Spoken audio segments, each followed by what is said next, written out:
The seating card had my sister's whole guest list printed in gold, 200 names in careful little rows, and mine was not one of them.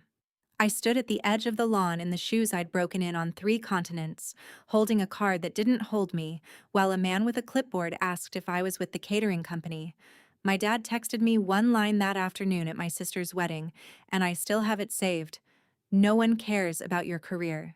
He had no idea that in 90 minutes, 300 people would stand up for it, and the loudest lawn in the county would go completely silent. But I'm getting ahead of myself. Welcome back to Calm Drama Stories, where quiet women finally get the last word and the loudest rooms go still. My name is Cassidy Dalton, and if a story ever made you sit up a little straighter, you're home. Drop a comment, tell me where you're watching from, and be sure to subscribe. I'd left my apartment near the base at dawn, coffee going cold in the cup holder, and I drove the whole 4 hours with the radio off. That's a thing I do now. After a deployment, your ears get tired of noise, and the quiet feels less like emptiness and more like a room you can finally sit down in. I'd been home 5 weeks. 5 weeks of sleeping in a bed that didn't move, of grocery stores that were too bright, of people asking how my trip was, like I'd been to a resort. My phone buzzed on the passenger seat somewhere past the second rest stop, and I glanced over at a red light. It was from my command. "Keep your phone on this weekend, Commander." That was the whole message. No context, no explanation, which in my line of work is not unusual and also never means nothing. I typed back a simple copy that, "Ma'am," and set the phone face down. In 14 years, I've learned that when the Navy tells you to stay reachable, you don't ask why on an open line, you just stay reachable. So I did what I always did. I filed it away, kept both hands on the wheel, and told myself it was probably paperwork. The exit for my parents' county came up green and clean, hedges trimmed to the inch, and I felt my shoulders climb toward my ears without permission. I'd faced down things I'm not allowed to describe, and still, the closer I got to that long white gate, the more my stomach folded in on itself like a letter nobody was going to read. Why would they need me reachable, I wondered, at a wedding 400 miles from anywhere that mattered to the Navy? My mother met me on the front steps of the estate with a smile she keeps for photographs. Colleen Dalton has spent 30 years managing how our family looks from the outside, and she is very good at it. She hugged me the way you hug someone you don't want to wrinkle, one arm, cheek to the air beside my cheek. And then she stepped back and did the thing she always does. She looked at my clothes. I was wearing gray slacks and a plain navy blouse, ironed, clean, the most civilian thing I own.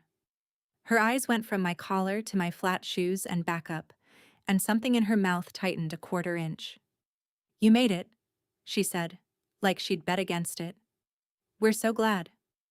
Then, quieter, steering me inside by the elbow before anyone on the lawn could see me too clearly. "We'll talk about the seating later. It got complicated." Complicated is a word my family uses the way other families use. I'm sorry. The foyer smelled like lilies and lemon polish. There were framed engagement photos everywhere, Delaney and Preston laughing on a dock, Delaney and Preston under a tree, my sister's face blown up to the size of a window in every room. I set my bag down by the stairs. "Where do you want me?" I asked, because that is always the question in this house, and I have always answered it. My mother's smile flickered like a bulb about to go. "Just, stay flexible for me today," she said, and patted my arm, and was gone in a rustle of silk toward the kitchen. I stood alone in a house full of my sister's face, wondering exactly what got complicated, and already knowing it was me. Here is what I could not tell my mother, or my father, or the man with the clipboard, or you, not really, not the parts that matter. Something happened on a deployment almost a year ago. There was a night. I've signed my name to enough documents to know which words I'm allowed to arrange and which ones will land me in a room with no windows, so I'll say only this. I did my job. And then I did a little more than my job. And when it was over, 2 people were alive who should not have been, and 1 was not who should have been. That's the shape of it. That's all I get to give you, and all I gave anyone. My commands message sat in my pocket like a stone. Keep your phone on this weekend. I have a habit my old chief calls overcarrying. If something can be my responsibility, I'll pick it up, I'll strap it to my back, and I'll walk it home so nobody else has to. It's kept people alive. It's also why I was standing in my parents' foyer, freshly home from my most recent rotation and still carrying a night from almost a year before, wondering how to be useful at a wedding I wasn't in. I'd deployed again since that night and come home 5 weeks ago, and none of the distance had put it down. Because that's the deal I've always made with this family, unspoken but ironclad. If I'm good enough, if I'm quiet enough, if I carry enough, then one day they'll look at me and be proud. I was 34 years old and still paying into that account. I didn't know yet that the account had been closed for years, and I was the only one still making deposits. But I'd find out that weekend, and the man who finally showed me was already fixing his cufflinks in the room upstairs. My father came down the staircase like he was arriving somewhere important, which, in his mind, he always is. Gerald Dalton is 62, silver at the temples, and he runs a real estate and title firm that put his name on half the signs in this county. People shake his hand at church. That handshake is his whole religion. He saw me at the bottom of the stairs, and his face did the arithmetic it always does, quick and cold, adding up whether my presence was an asset or a problem to be managed. Cassidy. He said my name like a line item. You're here early. I wanted to help, I said. His eyes did what my mother's had done, traveled down my plain clothes, and I watched him decide I'd passed the lowest bar. At least I wasn't in a uniform. Good. Good. A couple in linen drifted past the open door, and my father's whole body changed, warmed, brightened. Bill. Susan. Come in. Come in. He steered them toward me with a hand on each of their backs. This is my eldest Cassidy. She does something with the military. Administrative side, I think. Very steady girl. Administrative side. I have a security clearance most senators can't dream of, and my own father introduced me like I answer phones. I smiled and shook their hands because that's what steady girls do, and I felt the old familiar burn start low in my chest, the one I've spent a career learning to breathe through. So nice to meet you, Susan said, already looking past me toward the champagne. My father was already gone, already laughing at something Bill said, his hand on Bill's shoulder like they were brothers. I stood there in the warm lily air, introduced and dismissed in the same breath. I found out I'd been cut from the wedding party by accident, from a florist. She was checking her list in the dining room and asked me, kindly, if I was one of the bridesmaids so she could set aside a bouquet. I was told there'd be 4, she said, frowning at her clipboard. But I've only got 3 names. 3 names. My sister has 1 sister. I went and found my mother in the kitchen, and I kept my voice level, the way you keep your voice level when you're holding something that could break. Mom, am I not standing up with Delaney? She didn't turn around from the flowers she was fussing. Oh, honey, it just got so crowded up front, and the photographer said the line looked cleaner with an even number, and you're always so busy. We didn't want to obligate you. She said it all in one smooth breath, the way you read a script you've rehearsed. Could you keep an eye on the gift table for us, though? You're so good at logistics. I had asked to be here. I had driven 4 hours. I had ironed the most invisible clothes I own so I wouldn't embarrass anyone. And I was being handed the gift table like a consolation prize with a bow on it. Sure, I said, because the word was already out of my mouth before the burn could turn into anything my mother would have to see. She finally turned, relieved, and put both hands on my arms. You understand, don't you? She said, searching my face for the yes she needed. And there it was, the question my whole family runs on, the one that has cost me 20 years of standing at the edges of rooms. You understand, don't you? Delaney found me by the gift table an hour later, radiant in a robe with bride stitched across the back in cursive, and she hugged me like she meant it, because she did, in the way she means most things, warmly and without looking too closely. You came, she said. I told Mom you'd come. My sister is 28 and has never once had to ask where she should stand in a room. She has always simply belonged in the center of it, and she loves me the uncomplicated way people love things that have always been there. Of course I came, I said. She squeezed my hand and then, in the same breath, "Can you make sure the seating cards get to the right tables? You're so much better at that stuff than I am." She didn't hear it. That's the thing about Delaney. She doesn't hear it. The way I get handed the work and kept out of the picture. Because to her it's just Cassidy being Cassidy. Capable and off to the side. Preston came up behind her, her groom, tall and a little rumpled and kind around the eyes. He shook my hand with both of his. "Cassidy, God, it's good to finally meet you. Delaney talks about you all the time." He glanced at the gift table, at the seating cards in my hand, and I saw a small question cross his face, the beginning of a man doing math he hadn't meant to do. "You're not, he started, and Delaney was already pulling him away toward the tent, laughing, and he went. But he looked back at me once over his shoulder. It was the first time all day someone had looked back. I didn't know it yet, but that small backward glance was the first crack in the wall. My grandmother Rosemary is 84 and does not manage how anyone looks from the outside. She found me by the gift table, took my face in both her papery hands, and said loud enough for the room, "There she is, the best of the whole bunch." My mother, across the room, went still. "Gram," I said, smiling, ducking my head. "You can't say that at a wedding." "I can say whatever I like, I'm old."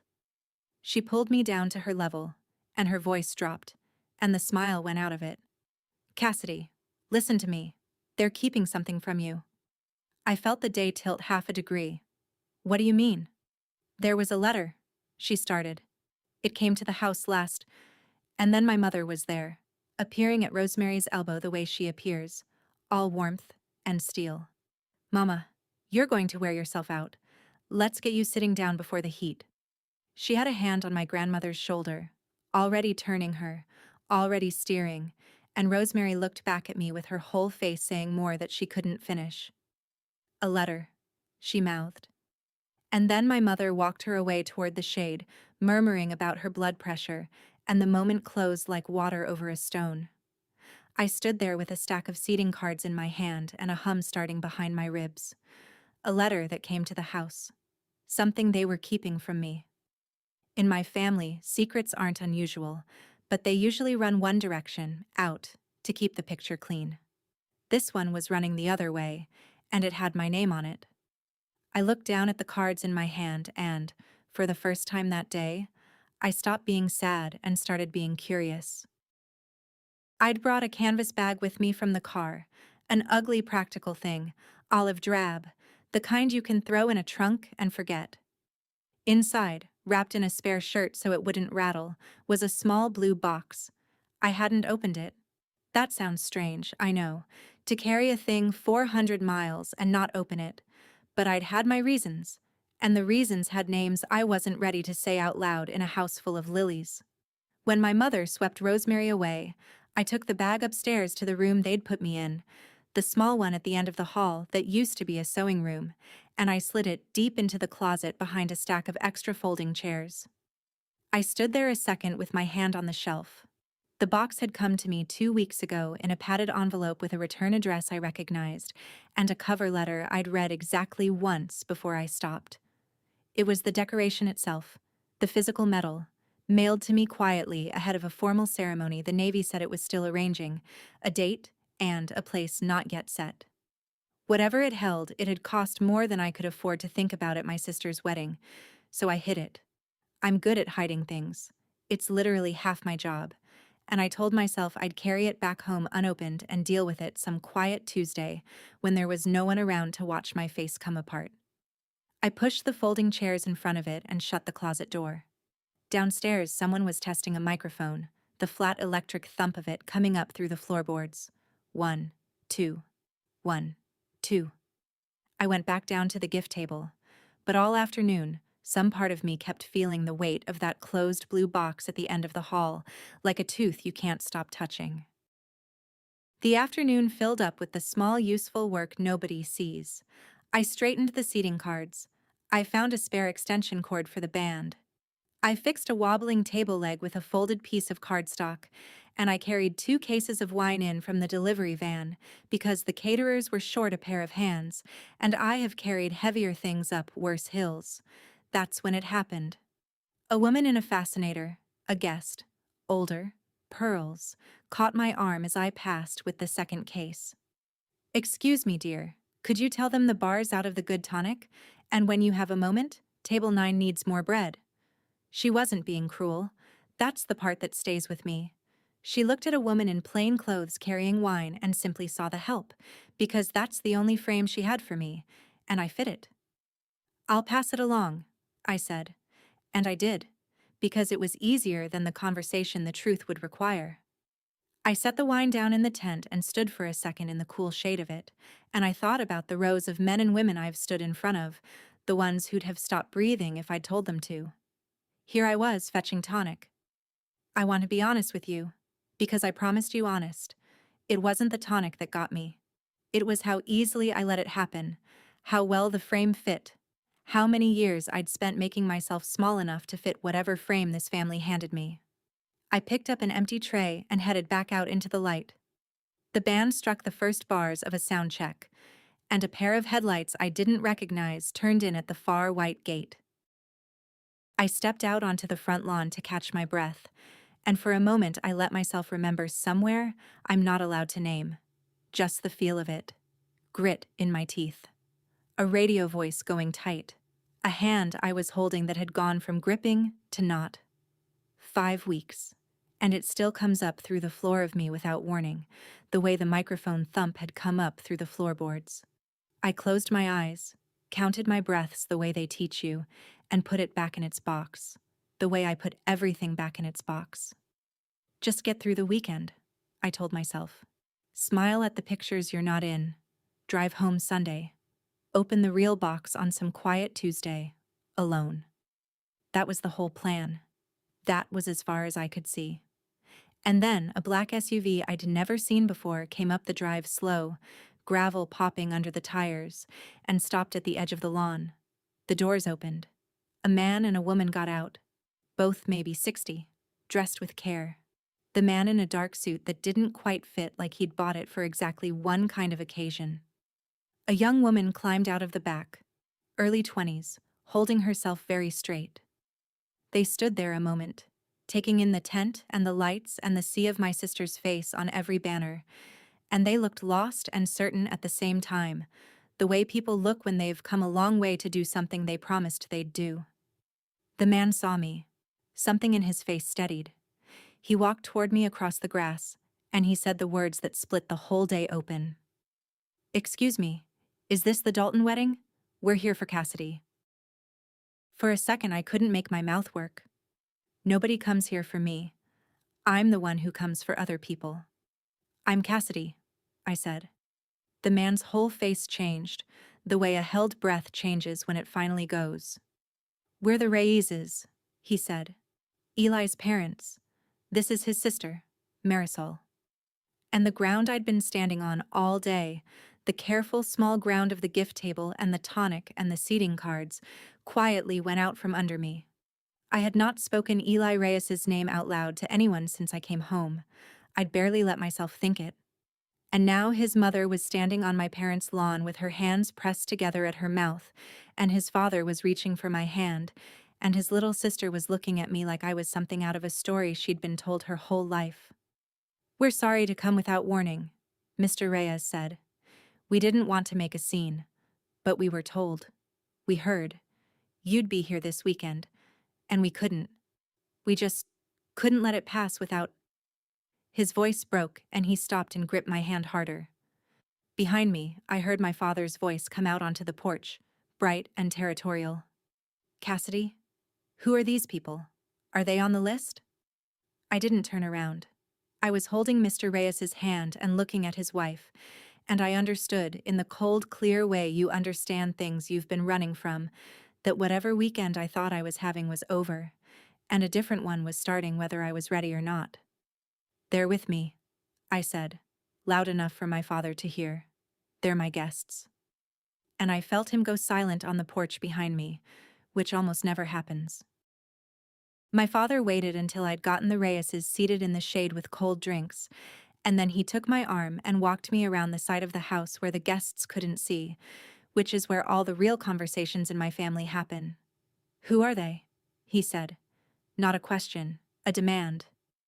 "They're not on Delaney's list. I've never seen them in my life." "They're friends," I said. "From my unit. I invited them." That was as much as I could give him, and even that was more than I should have. "Your unit." He said it like a word in a foreign language. "Cassidy, this is your sister's wedding.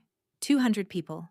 The Hendersons are here, the Alcotts are here, people I do business with. And you've brought... what? Strangers? A man in a suit off the rack?" I kept my voice flat and even, the same voice I use when everything is on fire and someone has to sound calm. "They lost their son. I was there. It matters that I'm here, and it matters that they are." For 1 second, something moved behind my father's eyes, and I thought maybe the words "lost their son" would land somewhere human in him. But he's spent 62 years building a face that doesn't let things land. "Just keep them out of the way," he said. "Don't let them make this about anything but Delaney. She's waited her whole life for today. Don't you take 1 minute of it from her." Then he straightened his jacket, put his church handshake smile back on, and walked back into the light to be Gerald Dalton for his guests. I stood in the shade a moment longer. Don't you take 1 minute of it from her. I would remember those words later when the whole lawn was on its feet. Mrs. Reyes found me at the edge of the tent while I was refilling the water pitchers, because even then, even with them here, I couldn't stop being useful. It's the only way I know how to hold still. She took the pitcher gently out of my hands and set it down. "Can I talk to you a minute?" she said. "Just us." We walked a little way onto the grass, away from the band. She held both my hands in both of hers, and her eyes were wet and steady at the same time, the way only mother's eyes get.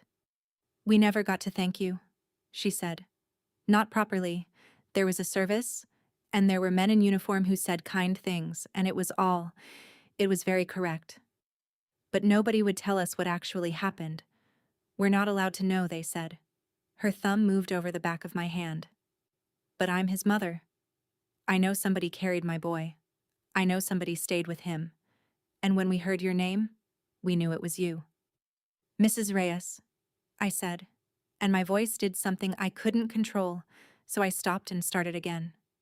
"I can't. There are things I'm not permitted to." "I'm not asking you to break your rules," she said. "I'm asking you to let me thank you. That's all. Let a mother thank you." And I, who have carried the wounded and the dead and never once set the weight down, found that I did not know how to let someone thank me. I looked away toward the tent full of my sister's face. "You don't need to thank me for that," I said. "I do," she said simply. "It's the only thing I have left to give him. What did my son's last hour cost you, that you'd carry it this quiet?"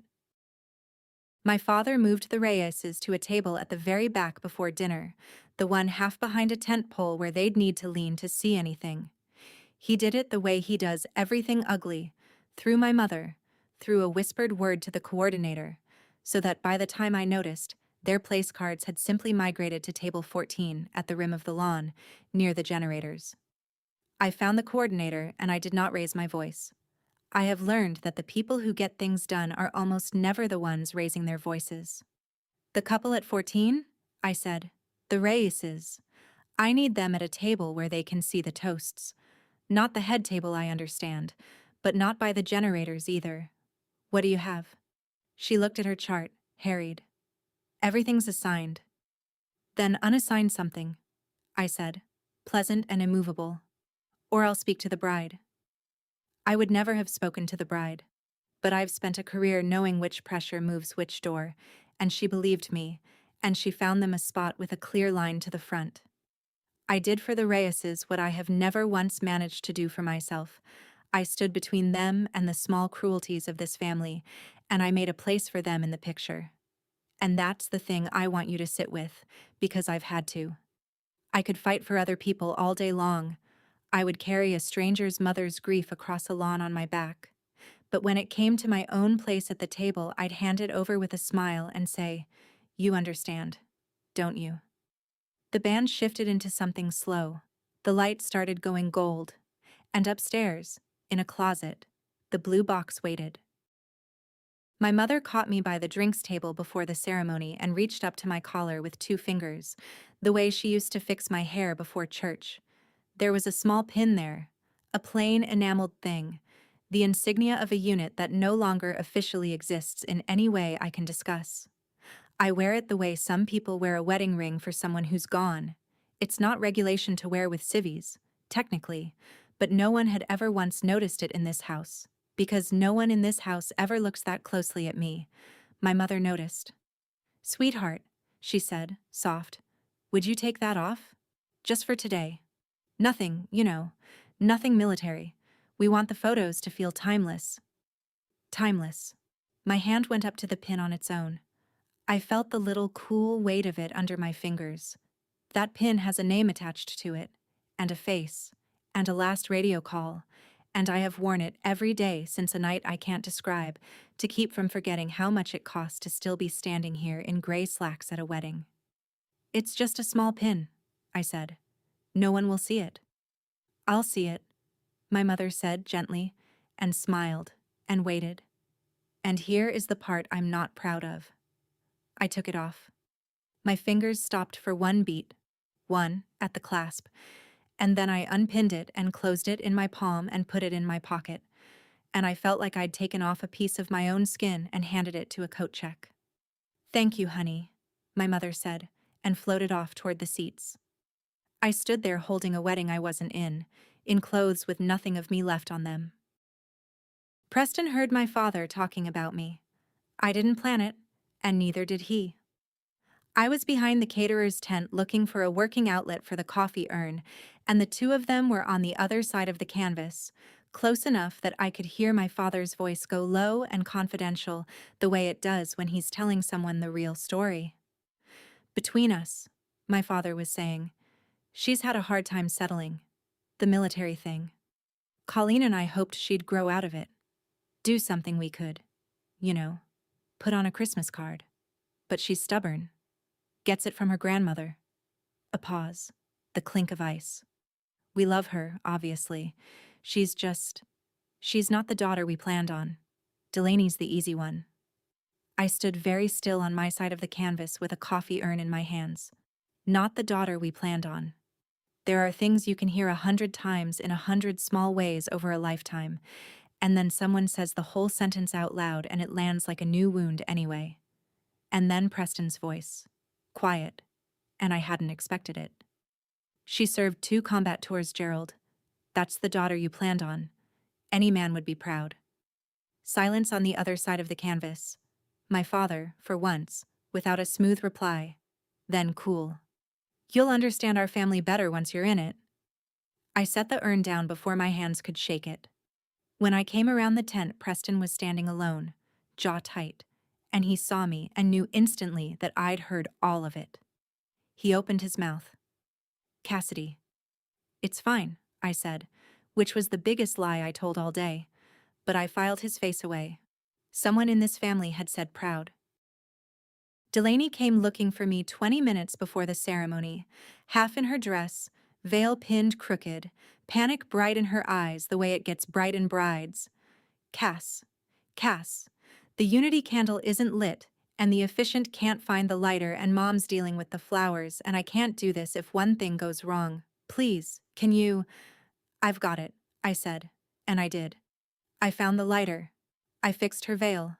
I got the candle sorted and told the officiant where to stand and smoothed the train of her dress where it had caught on a chair, kneeling on the grass in my plain slacks while my sister looked down at me. And she said, meaning it as the kindest thing, "God, you're so good at this. What would I do without you back here?" Back here, not up there, standing with her, the sister of the bride. Back here, on my knees in the grass, keeping the machine running so the picture up front would be perfect. She didn't mean it as a knife. That's what I need you to understand about Delaney. She has never once meant it as a knife. And that's almost worse, because it means the shape of my place in this family is so settled that even the person I love most doesn't see it anymore. She just sees Cassidy. So good at this. Back here. You'd manage, I said, and finished with the train and stood and brushed the grass off my knees. She hugged me hard, smelling of hairspray and happiness. I'm so glad you're my sister, she said, and floated off toward the aisle and left me kneeling height in my heart even though I was standing. Then a guest tapped my shoulder and asked where the restrooms were. I pointed. That was my ceremony. Eli's little sister Marisol found me after the ceremony while the guests were flowing toward the reception tent. She was 19 or 20, and she had her brother's eyes, I could tell, even though I'd only ever seen his eyes in one photograph, and in one last moment I don't get to describe. She stood in front of me, twisting a program in her hands. Can I ask you something? She said. Of course. My mom said, she started and stopped, and started again. My mom said today you might have, that you'd want to have, the thing with you. She said to tell you it was okay to bring it out, if you wanted. I felt the afternoon go cold and clear again, that feeling like altitude. What thing? I said, very carefully, though I already knew. I already knew. And my eyes went, without my permission, up toward the second floor of the house, toward the little room at the end of the hall, toward a closet with folding chairs stacked in front of a blue box. Marisol followed my glance up to the window and then looked back at me, and something in her young face was older than it should have been. She said you'd know, Marisol said quietly. She said, tell Cassidy she doesn't have to hide it, not around us. And there it was, the box I'd carried 400 miles and buried behind chairs, being called out into the light by a grieving girl who'd been sent to give me permission I didn't know I was waiting for. I looked up at that window for a long moment. Everything I'd built my day around, staying small, staying useful, staying hidden, was suddenly hanging on whether I walked up those stairs. Excuse me a second, I said to Marisol, and I went inside. I went up the stairs slower than my knees wanted to, down the hall past the framed faces into the little sewing room. I moved the folding chairs. I took the olive canvas bag off the shelf and sat down on the edge of the narrow bed with it in my lap, and for a long minute I just held it. The way you hold a phone you know is about to ring with news. Then I unwrapped the spare shirt and took out the small blue box, and I finally opened it. Inside, on a bed of white, was a medal I had not let myself look at since the padded envelope came. A navy blue ribbon, a cross of dark bronze, plain and heavy and old-fashioned, the kind of thing that looks like it weighs more than it does, and it weighs more than it does. There was a folded citation under it that I'd read exactly once. I didn't read it again. I didn't need to. I knew what it said, in the flat, careful language they use, about a knight, and a commander, and two men pulled out of a place I can't name, and a third who couldn't be pulled far enough. Whatever was in that box, it had cost a life to earn, and the life had a name. And the name's mother was sitting at table 9 trying to see the toasts. I sat there on my sister's spare bed holding the heaviest light thing I own. I understood then why I hadn't opened it. Because a medal is a story the government tells about the worst night of your life, and it's true, and it's not the whole truth, and the whole truth doesn't fit in a blue box. I closed the lid. I didn't cry, and I won't pretend I did. I just sat with it a while, in the quiet room, at the top of the stairs, above a party full of people who thought I fetched the tonic. I put the medal back in the closet. I want you to understand that, because it matters for everything that comes after. I had it in my hand, the one thing in that whole house that could have wiped the smug arithmetic off my father's face, and I chose to hide it again behind the folding chairs. Not out of shame. Out of the same old habit I've been describing to you all day, the one my chief calls overcarrying. This was Delaney's day. My father's words were still in my ears. Don't you take 1 minute of it from her. And the terrible thing is, I agreed with him. I did. I'd rather have died than turn my sister's wedding into a scene about me. So I wrapped the box back in the shirt and stacked the chairs in front of it, and I went back downstairs to fetch tonic and fix table legs and stand at the edge of the picture, because that is who I had decided to be, and I was very committed to it. Marisol was waiting at the bottom of the stairs. She looked at my empty hands. She didn't say anything, but her eyes asked, and I gave a small shake of my head. Not today, and something in her face fell, and then understood, and forgave me for it, which was more grace than I'd shown myself. Okay, she said softly. Whenever you're ready. Or not. It's yours. It's yours. Those two small words would keep me up at night for years. I went back out into the gold light and the music, and I told myself the plan still held. Get through the weekend. Open the box on a quiet Tuesday, alone. I had absolutely no idea that the box wasn't going to stay closed, because someone with 4 stars had already decided otherwise, 400 miles away. At the reception, my father took the microphone before dinner to welcome everyone, and I watched him do the thing he was born to do. He stood under the string lights with a glass in his hand, and he built a family out of words, brick by brick, and it was beautiful, and almost none of it was true. Colleen and I have been blessed, he said, with 2 extraordinary daughters. He gestured to Delaney, glowing at the head table, and the room went awe. He did not gesture to me. I was standing by the gift table at the back where I'd been assigned, and his eyes passed over me the way your eyes pass over a coat rack. Family is everything to us, he said. It's the only thing that lasts. The name you carry, the people you stand beside. He raised his glass. To family. 200 people raised their glasses to a family I wasn't in a toast given by a man who'd cut me from the line to keep the photos clean. And I stood at the back and clapped. Because that's what you do. And I felt the strangest thing come over me. Not anger. Something quieter and more dangerous than anger. I felt done. Not loud done. Not throw a drink done. Just, somewhere very deep and very old, a small light going off in a room I'd kept lit my whole life, the room where I waited for him to be proud of me. He talked about the name you carry, the people you stand beside, and he had no idea he was standing beside a woman who'd carried people out of hell and would never, ever put that on a Christmas card.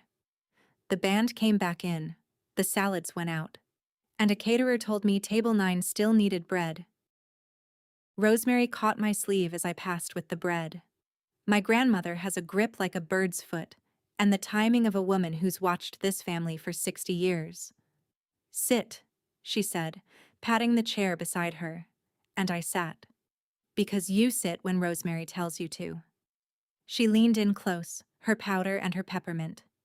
I have to tell you before that man does something even I can't forgive, she said. There was a letter. It came to the house. Oh, 10 days ago now. Official. Navy return address. The real kind. Embossed. I saw it on the hall table. My whole body went quiet the way it does before something. What did it say, Graham? I don't know exactly. Her old eyes flashed. Because your father took it into his study and shut the door, and when I asked him what it was, he said it was nothing. It was addressed to you, but it was nothing. And I could tell by his face it was not nothing, Cassidy. I raised him. I know his lying face better than his true one. A letter. Addressed to me. Official Navy. Opened by my father. Called nothing. And hidden. My mind was already running the possibilities, cold and fast, the way it runs them when a mission's gone sideways. Where is it now? I said. That's the thing, Rosemary said, and gripped my hand harder. I went to look this morning. It's gone from his study. He's moved it or burned it. I couldn't find it. She sat back, breathing hard, her eyes shining with something between grief and fury. Whatever they sent you, baby, your own father decided you weren't allowed to have it. On today of all days. Now what? She said. Would a man hide from his own daughter about the Navy? I was halfway out of the chair to go find my father when the coordinator materialized at my elbow, breathless, with a crisis. The champagne tower's leaking, and the best man's lost his cards for the toast, and your mother said you'd know what to do. Of course, my mother said I'd know what to do. I always know what to do. That's my whole function in this family. The fixer at the back of the room, and even now, even with my grandmother's words ringing in my ears, some trained reflex in me stood up and went to handle it. I want you to see how deep the grooves ran. I had just learned that my father had hidden an official letter from the Navy addressed to me on the day of days, and my first instinct was to go fix a champagne tower. I got the best man his cards. I found a bar towel for the tower and told the caterer to slow the pour. It took 9 minutes, and the whole 9 minutes my mind was two places at once, hands doing the small work, heart circling the letter like a hawk. What would the Navy send me by mail to my parents' house? Not orders. Those don't come that way. Not routine. Something formal. Something embossed. Something my father took one look at and decided I couldn't have. By the time I'd stopped the leak and turned back toward Rosemary, the moment had scattered. Dinner was being served, and my father was across the lawn laughing with the Alcotts. Untouchable, glowing, the picture of a man with nothing to hide. I stood there with a wet bar towel in my hand and made a decision. Not tonight, at the table, in front of everyone. But before this weekend was over, I was going to ask my father to his face what he'd burned. That's when Nadia Okoro walked onto my parents' lawn in a dark dress, and my knees nearly went out from under me. Chief Nadia Okoro is 36 years old and one of the two people alive because of a night I can't describe, and the last time I'd seen her, she'd been on a stretcher with my jacket balled under her head. Now she was walking across the grass toward me, upright, healed, whole, and she stopped in front of me and did not hug me. She came to attention. Just slightly. Just enough. The way you do for someone you'd follow anywhere. "Ma'am," she said, and her voice was thick. "Nadia." I gripped her hand. "You're standing. Thanks to you." She looked around at the tent, the lights, the head table, my sister's face on every banner, and I watched her read the whole situation in about 4 seconds, the way good chiefs read a room. Her eyes came back to me, and to my plain clothes, and to the gift table behind me, and something in them narrowed. "Ma'am," she said carefully, Are you, are you in the wedding?" "It's complicated," I said. She didn't push, but her jaw set. Nadia has never in her life let a slight to me pass without noting it for later. Then she leaned in, quieter, and the thing she said made the ground tilt again. "Ma'am, they told you to keep your phone on this weekend, right? You got that word from command?" "Yesterday," I said. "Why? Nadia, what's going on?" She looked at me a long moment, and I saw her decide how much she was allowed to say, and land on almost nothing, which is its own kind of answer. "Just," she said, "keep it on. And ma'am, wherever they've got you standing right now, don't get too comfortable back here." I pulled my phone out of my pocket right there behind the gift table, and there was a new message from my command, sent 11 minutes ago, and it said, "Confirm your present location, 1600. I read it 3 times. "Confirm your present location. My command does not ask where I am for fun. In 14 years, I have learned that a request for your location, timed to the hour, means something is coming to that location, and it means someone above me has already decided it's coming whether you're ready or not." It was 2:45. I stood behind the gift table at my sister's wedding, in clothes with nothing of me left on them, holding a phone that had just told me the outside world was about to walk in the front gate. Nadia was watching my face. "You getting it now?" she said quietly. "Getting what?" I said.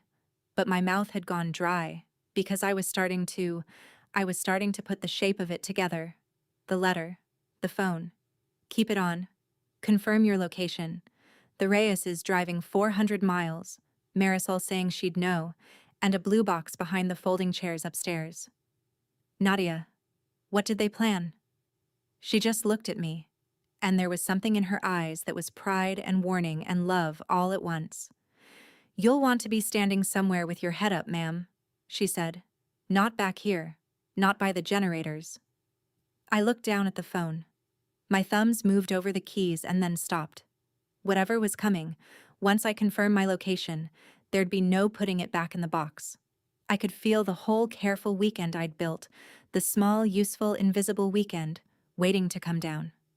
I started to type a reply. Then I stopped and looked up at the house. Before I could send anything, Rosemary was back at my side, moving faster than an 84-year-old should, with something clutched against her chest. "I found it," she whispered, fierce and triumphant. "He didn't burn it. He hid it in the one place he thought I'd never go, the bottom of his fishing tackle in the garage. I've been looking all afternoon." She pressed it into my hands. A large envelope, cream and heavy, the embossed seal of the Department of the Navy in the corner, my name typed across the front, my rank spelled out in full. It had been opened. The flap was torn where my father's thumb had gone under it. I unfolded the letter inside with hands that I kept steady by an act of pure will, and I read it once, top to bottom, standing behind the gift table while the band played and 200 strangers ate their salads. It was an official notification. Formal, dated, real. It informed me that I had been approved for a decoration for actions on a date I can't say, that a presentation ceremony was being arranged, and that my command would be in contact regarding time and location. This was the required piece, the formal written notification the Navy always mails to your official address of record, and it had been sent weeks ago, before anyone knew where or when the ceremony would land. The texts buzzing on my phone this weekend were the other channel, the informal one. The heads up that had only started once command learned I'd be at this address these 3 days, and quietly decided to bring the whole thing to me. 2 threads. One I'd never seen, because it went to a house I no longer lived in. And the letter had come to my parents' house because it's still my address of record, and my father had opened it, read exactly what his daughter had done and what she was about to be honored for, and decided that I couldn't have it. Because it might, in his words to Rosemary, be nothing. Because it might make today about the wrong daughter. I looked up from the letter, and across the golden lawn my father caught my eye and smiled his church smile, and lifted his glass to me an inch, and I understood at last that he had known all along. I found my mother by the cake, and I showed her the letter without a word, and I watched her face fall through several floors before it landed. "You knew," I said. It wasn't a question. "Cassidy." She reached for my arm, and I stepped back. "Your father, we thought—" "You thought what, exactly?" My voice was so level it scared me. "We thought it would keep till after the wedding," she said in a rush, low, her eyes darting to see who was near. "It's not that we're not proud, honey. We are. Of course we are. It's just, your father said if it came out today, it would turn everything into a circus. It would take over Delaney's day. And you know how she's waited. And so we thought, it was better to wait, to tell you next week quietly." "You were going to let me stand back here by the generators," I said, "fetching tonic, in clothes with nothing of me left on them, while a letter in the garage said the Navy wanted to honor me, and you were going to call that being proud." Her mouth worked. And then, quietly, the truest thing my mother said all day, the thing that let me finally see her whole. "Your father decides these things, Cassidy," she said. "He always has. I keep the peace." And there she was. Not a villain. A woman who married a man who measures everyone by what shows, and spent 30 years keeping his peace, and never once realized her own daughter was one of the things he'd decided didn't show well enough to keep. "Where is he?" I said. "Cassidy, please don't make a—" "Where is he, Mom?" She looked toward the far edge of the lawn, near the hedges.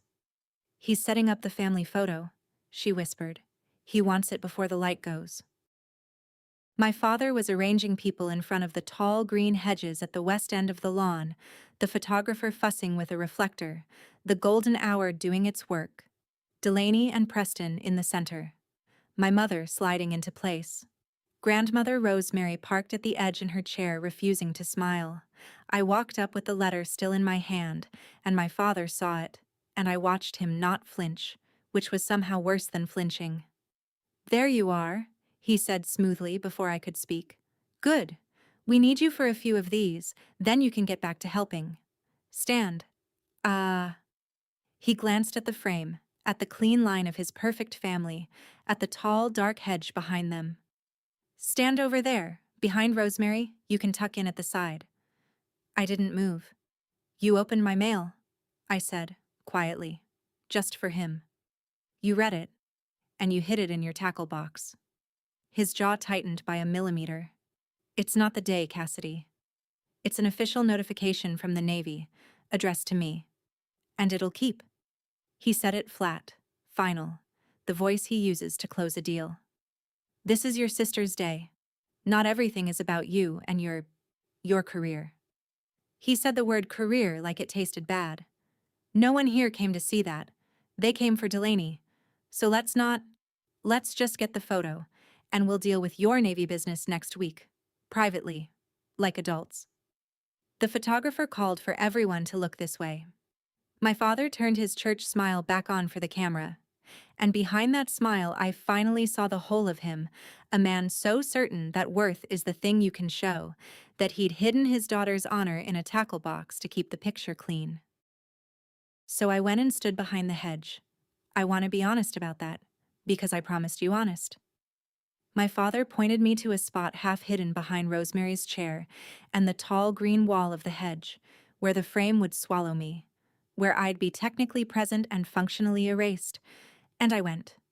Old habit. Steady girl. The photographer raised the camera and started counting, and I stood there in the leaves with my honor folded in my pocket, being tucked out of my own family's picture, and my phone buzzed against my hip. I looked down. It was from my father, sent from 12 feet away, his thumbs moving behind his smile so no one would see him do it. No one cares about your career. Stay out of the pictures. I read it standing in the hedge. I looked up. My father was smiling at the camera, my mother beside him, my sister glowing, the golden light pouring over all of them, and me, a shadow behind a shrub, holding a phone that held the truest thing he'd ever said to me. No one cares about your career. And something in me, finally, after 34 years, just quietly set the account to 0.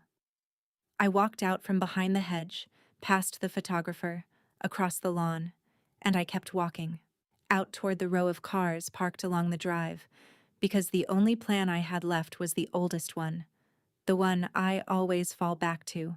Leave quietly, don't make a scene, drive home, open the box on a quiet Tuesday, alone. I found my car. I put my hand on the door, and then I stopped, with my fingers on the cold handle, and I looked back across the whole golden lawn at the tall green hedge they'd hidden me behind. I looked at it for a long moment, and I let go of the handle. I stood in the gravel with my hand hovering an inch from the car door I wasn't going to open, and I understood something I'd spent my whole life not letting myself understand. Every other time, I'd left. Every slight, every seat at the back, every introduction as the administrative one, I'd swallowed it and driven home and told myself that leaving quietly was dignity. It wasn't dignity, it was me agreeing with them. Every time I left without a word, I was co-signing the story that I was the one who didn't belong in the picture, the daughter who didn't show well, the one you could hide behind a hedge and no one would miss. I was so tired of co-signing. I took out my phone, and I did not text my father back. There was nothing to say to a man who'd just told me the truth. Instead, I found Nadia's number, and I sent one line, not to threaten anyone, not to make a scene, just to plant my own feet in the ground for once in my life. Confirmed. I'm here. That was all. I hit send and I put the phone back in my pocket, and I turned around, away from the cars, away from the easy quiet exit, and I walked back toward the lawn, not to the gift table, not behind the hedge. I walked to the table where the Reyeses were sitting, near the front, in the seats I'd fought to get them, and I pulled out the empty chair beside Eli's mother, and I sat down in the picture for the first time in my life. Mrs. Reyes reached over and took my hand without a word. Across the lawn, my father was still smiling for the camera, still arranging his perfect family, with no idea at all that the photo was already ruined and by whom. I sat with the Reyeses while the light went from gold to amber, and for the first time all weekend I let someone else carry the conversation. Mrs. Reyes held my hand on the tablecloth and told me the part I'd never known, the part that happened on their side of that night. The night the officers came to our door, she said. One of them, a young man, he wasn't supposed to, I think, but he stayed after the others left. And he sat with us at our kitchen table until 2 in the morning, and he told us, he wouldn't say what happened, he said he couldn't, but he told us this. He said, "Ma'am, sir, I want you to know your son was not alone. There was an officer with him. She held on to him. She would not leave him. She stayed past when it was safe to stay." Mrs. Reyes's thumb moved over my knuckles, and her eyes were dry now, and enormous. "We didn't know your name then. We just knew there was a she. And we held on to that, sir and I, for a long time, that our boy had a she who wouldn't leave him." I couldn't speak. Marisol, across the table, was crying without sound. "And then, a few weeks ago," Mrs. Reyes went on, "a man from the Navy called. He said there was going to be a ceremony.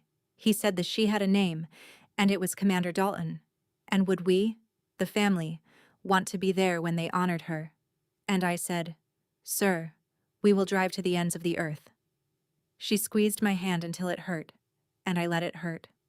"So here we are," she said simply, "at the ends of the earth. For you. Because you would not leave my boy."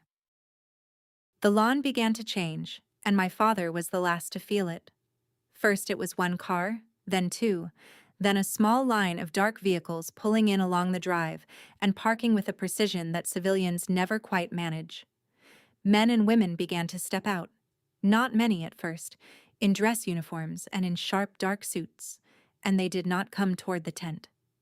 They gathered out on the wide back lawn beyond the tables, in the open grass near where the ground sloped down, and they stood.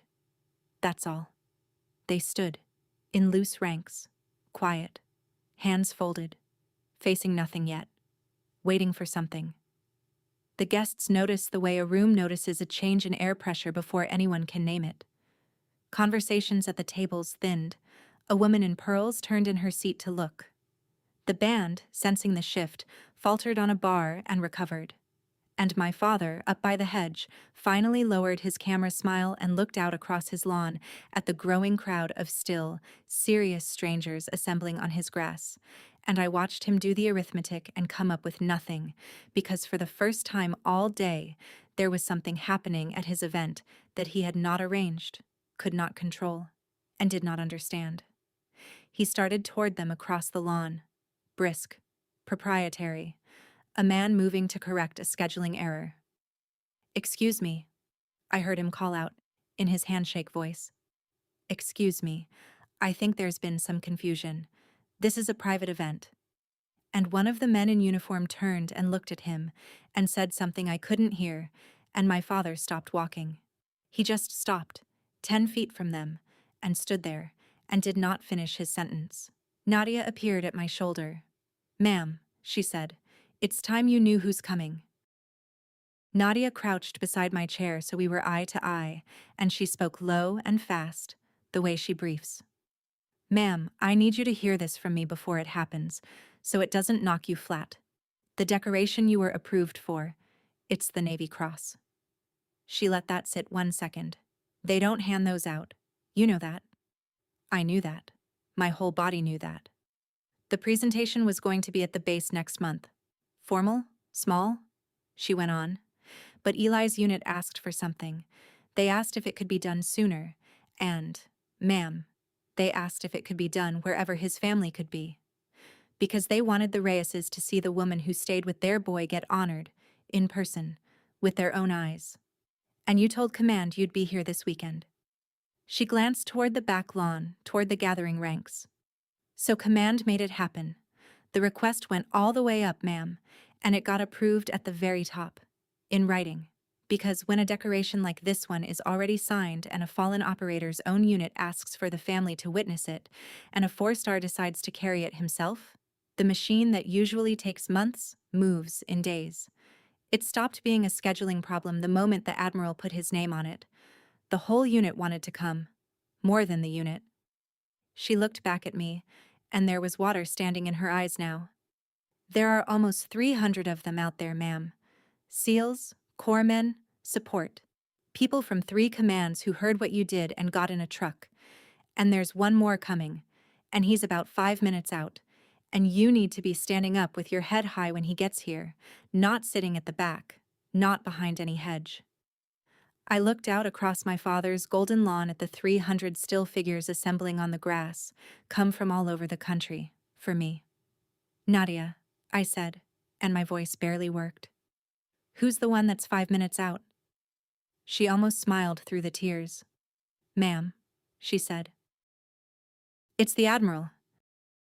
You'd think I'd have sat back and let it come. I didn't. God help me. Even then, with 300 people on the lawn and an Admiral 5 minutes out, some deep, worn-down part of me still wanted to protect my family from the size of what was about to land on them. So I went and found my father where he stood frozen near the ranks, and I tried, one last time, to keep the peace my mother had kept for 30 years. Dad. He turned to me, and for once his face was open, blown open, uncomprehending. Cassidy.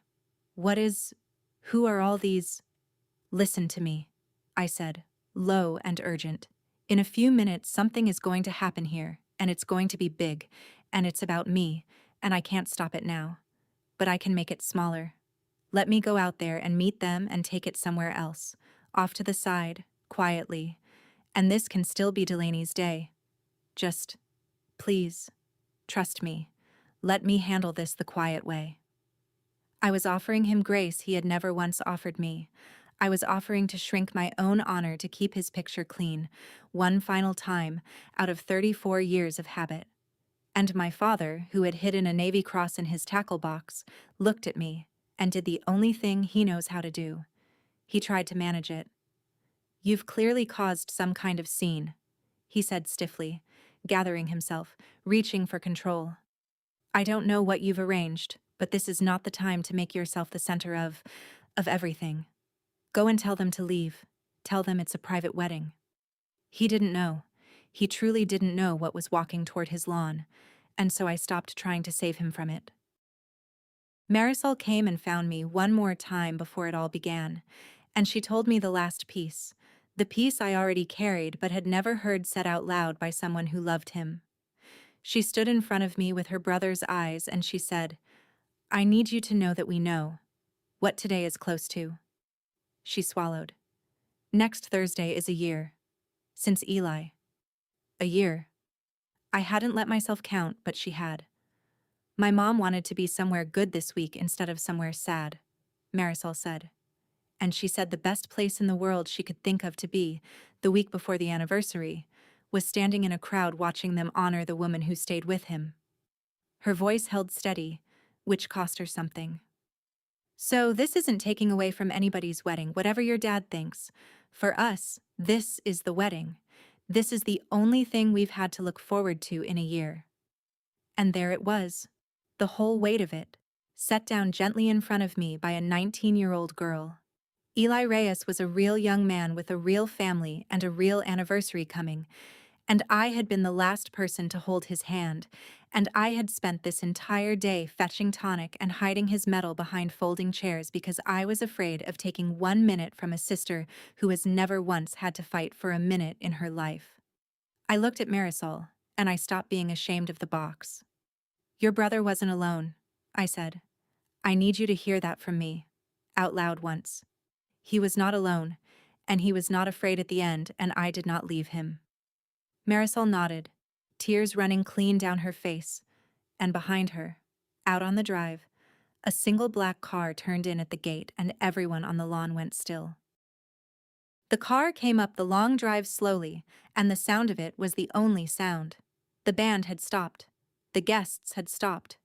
200 people in their linen and pearls sat frozen at their tables, and 300 service members stood in silent ranks on the back lawn, and the whole golden evening seemed to hold its breath as one black sedan rolled to a stop and a young aide sprang out to open the rear door. My father was standing in the middle of his own lawn, alone, abandoned by every strategy he'd ever had, watching a piece of a world he'd spent his whole life dismissing arrive in force at his daughter's feet. From across the grass I saw him look for me, actually, look for me. For the first time all day, his eyes searching the crowd, and I saw the moment they found me, standing now, standing tall between Chief Okoro and the Reyes family, not behind any hedge. And I watched my father begin, dimly, to understand. The rear door of the sedan opened. A man stepped out. Older, silver-haired, unhurried, in a dark uniform with 4 stars on each shoulder that caught the last of the light. He straightened, took one slow look around the lawn, at the tent, at the ranks of his people, at the 200 stunned civilians, and he began to walk toward the assembled service members with the unbothered certainty of a man who has never once in his life had to ask where he should stand in a room. And a voice rang out across my father's manicured lawn, sharp and absolute, a voice trained to cut through gunfire and gala alike, and every uniform on that grass snapped to rigid attention as one body. Attention on deck! And 200 wedding guests watched 300 warriors go still as stone. I want you to see it the way I saw it, because I'll see it the rest of my life. 300 men and women on my father's lawn, standing at attention so complete you could have heard a leaf come down. The setting sun behind them turning the whole rank to gold silhouette. The string lights just beginning to glow overhead, useless and pretty, against the sheer gravity of what had assembled underneath them. And in front of all of it, 200 wedding guests, the Hendersons and the Alcotts, and the woman in pearls who'd sent me for tonic, sitting utterly silent, napkins in their laps, not one of them daring to move. The champagne went flat in the glasses. Somewhere, a chair scraped and stopped instantly, like even the furniture knew better. My father stood in the no-man's land between his guests and the ranks, and I have never, in 34 years, seen him at a loss. He was at a loss now. His mouth was slightly open. His hands, which have shaken every important hand in this county, hung at his sides, doing nothing. He looked at the ranks. He looked at the 4 stars walking toward them. He looked at me, standing tall at the front now, no longer behind anything. And I watched the first faint understanding move across his face, the understanding that the daughter he'd introduced as administrative, the one he'd sent for bread, the one he'd hidden behind a hedge and texted "no one cares about your career," was the reason 300 people had crossed the country and gone silent on his lawn. Delaney, at the head table in her wedding dress, had both hands over her mouth. Preston had risen halfway out of his chair, and the Admiral reached the ranks and turned and looked for one person in the crowd. Me. "At ease," the Admiral said, and 300 people settled into parade rest with a single soft rustle, and then he did something no one expected. He walked, alone, away from his ranks, across the open grass, past the stunned tables, all the way to where I stood with the Reyes family, and he stopped in front of me and came, very slightly, to attention himself. "Commander Dalton," he said. His voice carried because he let it. "Admiral Marcus Rell, I'm sorry to interrupt your family's celebration." His eyes flicked once, and only once, toward my father, and then came back to me, and there was nothing in them but respect. "But some things won't keep, and after what you did, I decided this one wasn't going to wait in an office one more month." He turned then to include the whole frozen lawn, guests and warriors alike, and he raised his voice so that every soul on that grass would hear it. "Ladies and gentlemen, I know you came here today for a wedding, and I promise you'll have it back. But you're about to witness something most of you will never see again in your lives, and I'd ask you to stand for it." And 200 wedding guests, the woman in pearls, the Hendersons, the Alcotts, my mother by the cake, rose to their feet on my father's lawn because a 4-star admiral had asked them to, for me. An aide stepped forward carrying a flat case, and Admiral Rell took from it a folded citation, and he unfolded it, And he began to read, in the flat and formal language of the Navy, the official account of a night I had never been able to describe to anyone, the night my father had hidden in a tackle box. The President of the United States takes pleasure in presenting the Navy Cross to Lieutenant Commander Cassidy Dalton, United States Navy, for extraordinary heroism. The Admiral read the citation.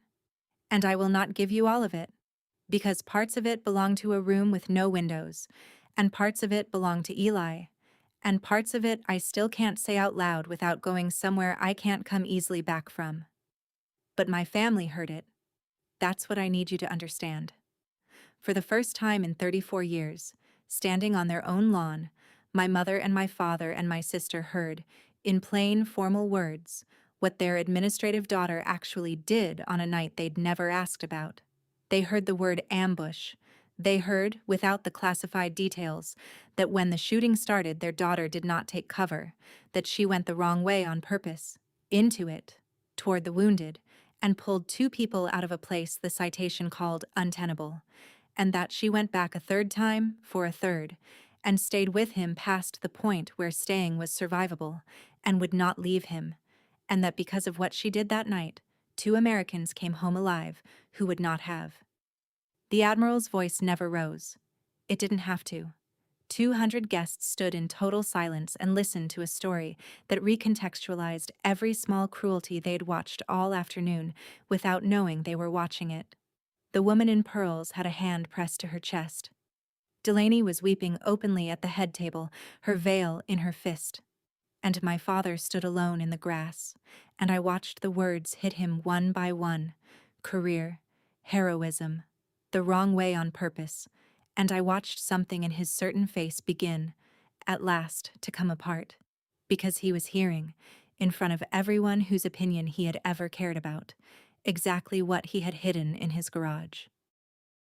When the Admiral finished reading, the silence held for a moment longer, and then something happened that my father will live inside for the rest of his life. The guests turned to look at him. Not all at once, not on purpose, just a slow, terrible drift of 200 faces swiveling from the woman being honored to the man who'd hosted them, the girl's father. Because that's what you do at a moment like this. You look to the family, you look for the proud father. And they found Gerald Dalton standing alone on his grass with no church smile left on his face, and every single person there had heard him, all afternoon, with their own ears. They had heard him introduce me as administrative. They had heard him call it my Navy business.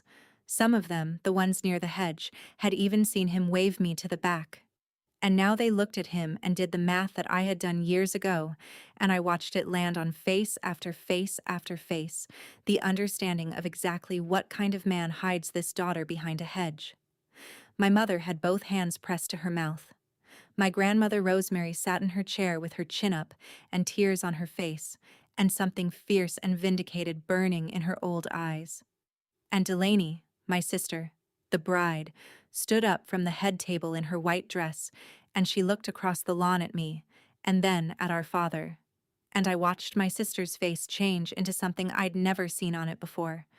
Not confusion, not obliviousness, understanding. She looked at Dad like she was seeing the whole architecture of our childhood for the first time, and the Admiral turned to me and lifted the case and said, "Commander, if you'll permit me." Admiral Rell pinned the Navy Cross to the plain navy blouse I'd worn to be invisible in. His hands were steady and unhurried, and when it was done, he stepped back and did the thing that undid me. He came to attention, and he saluted me, a 4-star admiral, in front of 300 warriors and 200 civilians and my whole family, and 300 service members behind him saluted with him as one. I returned it. I don't remember deciding to. Your body knows. And then Admiral Rell did the thing I had not seen coming. The thing that turned the whole evening from a moment that happened to me into a choice I had to make. He reached to the aide stand, and he took up the microphone that my father had used 2 hours ago to toast a family I wasn't in, and he held it out to me. "Commander," he said gently, "just for me and the mic. 300 of your people came a long way. 200 of your family's guests are standing, and I think there might be some things that need saying on this lawn tonight." His eyes went deliberately to my father and back to me, and I understood exactly what he was offering. He was handing me the floor. He was handing me the whole stage my father had built, the microphone, the 200 witnesses, the perfect golden light, and every year of being called administrative and sent for bread and hidden behind a hedge. I could say anything. I could say all of it. I stood there with a Navy Cross on my chest and my father's microphone in my hand and 20 years of receipts in my mouth. And the whole lawn waited, and my father, 10 feet away, closed his eyes and braced for the bill. Here is the thing nobody tells you about finally holding the microphone. You realize the whole time you thought you wanted it, what you actually wanted was for them to hand it to you willingly, and no one ever will. And once it's just in your hand, taken, the wanting goes strange and quiet. I looked at my father with his eyes shut, braced. I could have handed him the bill for 20 years, right there, in front of the Hendersons and the Alcotts and every hand he'd ever shaken. I could have read his text message aloud, "No one cares about your career," and let 200 people hear it and watch him die a small death on his own lawn. I could have told them about the tackle box, about the hedge, about administrative.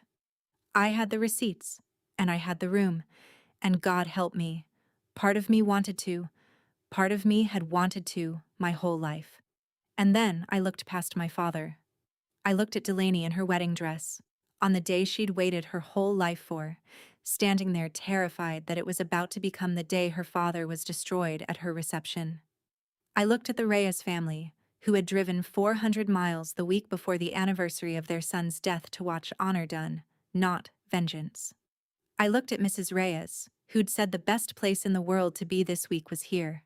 And I understood, standing there with the microphone hot in my hand, that I had a choice between two kinds of victory, and only one of them would leave me a person I could live with. I could win the way my father wins, by making it about the show, by using the stage to diminish someone in front of everyone who mattered to them. Or I could win the other way, the way that had put 300 people on this lawn in the first place. I set the receipts down. I lifted the microphone. And I chose to say the thing that would cost me the one dream I'd carried into that house and set me free from it in the same breath. "Thank you, Admiral," I said, and my voice came out steady, and it carried across the whole silent lawn.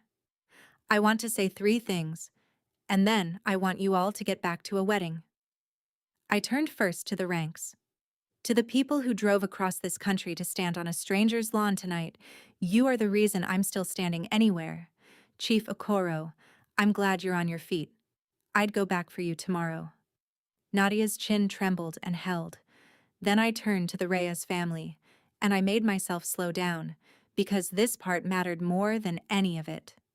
To the Reyes family, Eli was the finest of us. He was not alone, and he was not afraid, and I did not leave him, and I will carry him the rest of my life.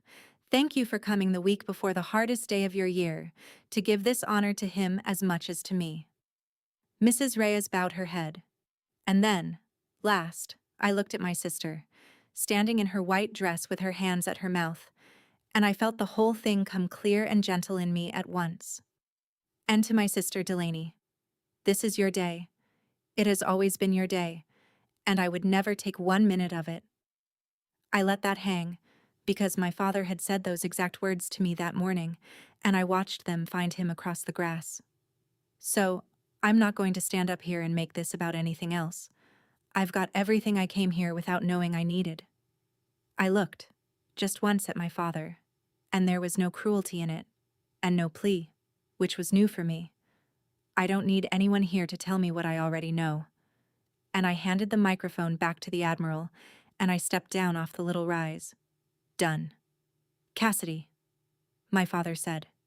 Just my name, cracked in half, reaching. And then nothing, because he had nothing, because for the first time in his life, the man had no next line. I walked back across the lawn, and I walked right past the hedge. That's the part I keep. 2 hours earlier, that tall green wall had swallowed me, tucked me out of my own family's photograph, and my father had stood 12 feet away and texted me to stay behind it. Now I walked past it with a Navy cross on my chest, and I did not so much as slow down, because it was just a shrub. That's all it had ever been. A shrub that a frightened man had used to hide a daughter he couldn't measure. Chief Okoro fell in on one side of me. Marisol slipped her arm through mine on the other. The Reyeses walked with me, and behind us 300 service members began quietly to relax and disperse across the lawn, and the terrible pressure of the moment eased into something almost like a party, warriors and wedding guests blinking at each other in the string lights, not sure how to be in the same evening. My father stood alone by the hedge. Nobody came to him. That's the thing about building your whole life on how you look to other people. When the picture finally shows the truth, you find out how few of them were ever really yours. My mother went to him eventually and stood beside him and kept his peace one more time, because that's who she is. But the 200 guests had seen what they'd seen and heard what they'd heard, and no toast in the world was going to unring that bell. I didn't look back at him. I want to tell you I felt triumphant. I didn't, exactly. I felt light. I felt like a woman who had finally set down a weight she'd carried up too many hills, and it was the box marked their approval, and I would never pick it up again. Delaney came after me. She caught up with me near the drive, holding her dress up out of the grass, her veil gone, her makeup ruined, and she grabbed both my hands. "I didn't know," she said. "Cass, I swear to God I didn't know what any of that, I didn't. I let them put you back there. And I never once asked why. All these years I never asked why. I just let it be. Because it was easier. And I'm so sorry." And here's the thing. She was the first person in my family to ever apologize to me and mean the whole weight of it. "I know you didn't know," I said. "That's kind of the problem, Del. But I know." She started to cry again, and this time I held her, in her wedding dress, in the near dark, a bride and a barely decorated commander, and over her shoulder I could see our father still standing by the hedge, watching his 2 daughters hold each other and not being part of it. "Go finish your wedding," I told her. "I mean it. Go dance with your husband." She pulled back and looked at me with our grandmother's fierce eyes, the ones neither of us got from Dad. "Will you dance too?" she asked. "One song, front of the tent, where everyone can see you." And for once, I said yes. My father found me later, by the cars, in the dark, the way we've always had our real conversations. He'd had time to build something, and what he'd built was a compliment, offered stiff and late. "That was, quite a thing tonight," he said. "The Admiral. 300 men. I had no idea it was. That you were. At that level." He couldn't say proud. He got close to the shape of it and couldn't make the word. And for a second, just one, I saw the whole of him clearly. A man who was measured his entire boyhood by what showed, by a father of his own who kept a ledger, and who learned so young that love is a thing you earn by looking good, that he never once learned there was another kind. He was the machine and the thing the machine had ground down, both. It was almost enough to break my heart. Almost. "You hid it in your tackle box, Dad," I said, not unkindly. "That's the part I won't forget." He had no answer. "Good night," I said. And I left him standing in the dark, still trying to find a version of the evening where he came out looking all right, and there wasn't one. Late that night, when the tent lights were down and the last car had gone, I sat on the edge of the narrow bed in the little sewing room, and I finally opened the small blue box that had ridden 400 miles in my canvas bag. Inside was the Navy Cross the mail had brought me weeks ago, quiet and unwitnessed, the one I'd been too afraid to look at. Then I unpinned the second one from my blouse. The twin Admiral Rel had fixed there in front of 300 people. The same decoration made real a second time by being seen. 2 identical crosses for one night's work, the private and the public, and I laid them side by side on the same bed of white and closed the lid over both. Some people would have worn it to breakfast, would have left it on the mantel where the church handshake crowd could see. I understood finally why I'd never wanted to. A medal in a case doesn't stop being real just because no one's looking at it. That's the whole secret my father never learned, the one that cost him a daughter's respect and a tackle box full of shame. The truest things you'll ever do are the ones nobody sees, on nights you can't describe, for people who can't thank you. I set the closed box on the nightstand, and for the first time in 5 weeks, in that quiet little room at the top of the stairs, I slept the whole night through. I drove home Sunday with the radio off and the blue box on the passenger seat where the text message had come in 2 days before, and I thought about hedges and photographs and the strange arithmetic of a family that measures worth by what the neighbors can see. My father is still my father. He didn't transform on that lawn. People rarely do. And the world he lives in, where you are only worth what you can show, is still standing and still full of people who believe it. But it doesn't own me anymore. And it won't own the daughters Delaney might have. That's the only justice that's real. Not that the machine breaks, but that you walk out of it and take the next one with you. Honor isn't the thing you show people. It's the thing that's still there after everyone looks away. I stopped waiting to be seen the day 300 strangers saw me first. A seating card with no name, a text behind a hedge, a blue box I finally opened. If you've ever been the quiet one in your family, the useful one, the one they hide at the back to keep the picture clean, hear me on this. You don't need their permission to stand up straight. The people who matter will know you by what you carry, not by what you show. So put yourself back in the picture. If this one made you sit a little taller, tell me in the comments about the moment you stopped waiting to be seen, and subscribe, and I'll meet you back here for the next one.